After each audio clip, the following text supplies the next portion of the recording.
पशुओं के आवाज को आपने अपने शोध के माध्यम से एक नया जीवन में परिवर्तित करके अन्नदाता किसानों के जीवन में एक परिवर्तन लाने का काम किया है।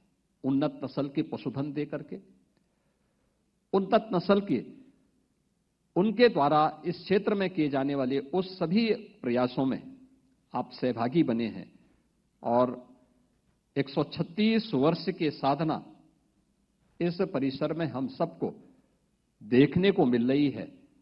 आज जब यहां पर डिग्री अवार्ड के माध्यम से आदरणीय राष्ट्रपति जी ने भारत की वेटनरी साइंसेज के फील्ड में जो हमारे वर्तमान पीढ़ी कार्य करेगी, इस पीढ़ी को एक उनकी डिग्री अवार्ड करते हुए उन्हें जीवन क्षेत्र के रूप में आगे बढ़ने के लिए एक नई प्रेरणा दी है और यह प्रेरणा हम सब के लिए एक नया अवसर होगा।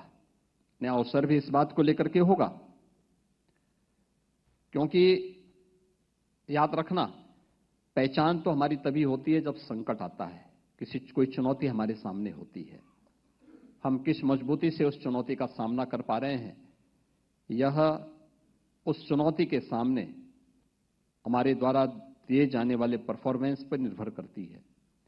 और इसके लिए श्रद्धेय अटल जी ने एक बात कही थी कि आदमी को चाहिए कि वो जूझे, परिस्थितियों से लड़े, एक स्वप्न टूटे तो दूसरा गढ़े।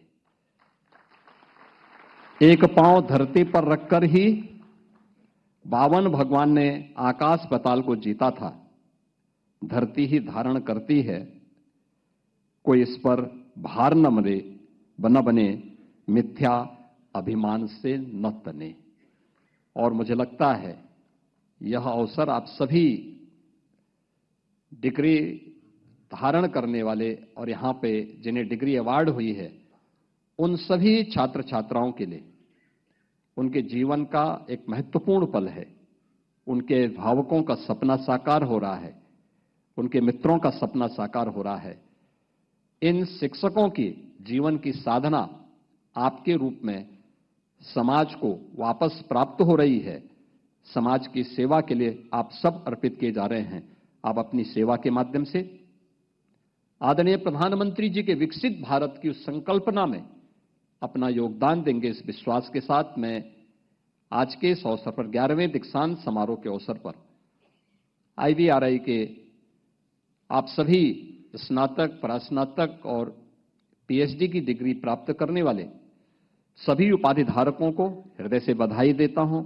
आप सबके प्रति मैं अपनी मंगल में शुभकामनाएं व्यक्त करते हुए आदरणीय राष्ट्रपति जी का, आदरणीय राज्यपाल महोदय का, केंद्रीय मंत्री माननीय शिवराज सिंह चौहान जी का, माननीय संतोष गंगवार जी का, माननीय श्री भागीरथी चौधरी जी का हृदय से स्वागत और अभिनंदन करता हूं।